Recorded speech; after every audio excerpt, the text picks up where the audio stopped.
And now, with respect to flood control or properly called management, our state-of-the-art flood control or management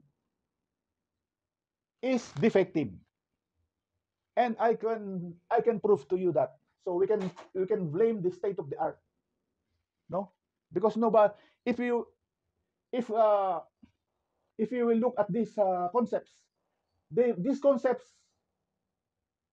are all in contrary to what is the existing state of the art flood control management measures, no? So I will avoid blaming the DPWH. I will avoid blaming the ANR. I will avoid blaming the current existing knowledge, scientists and environmental planners, that it is all wrong.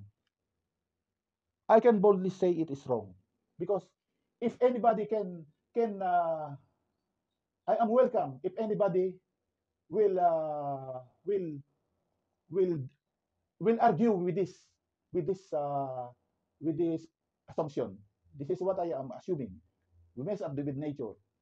We are an invasive species. Mangroves are invasive species. Our rivers are dead.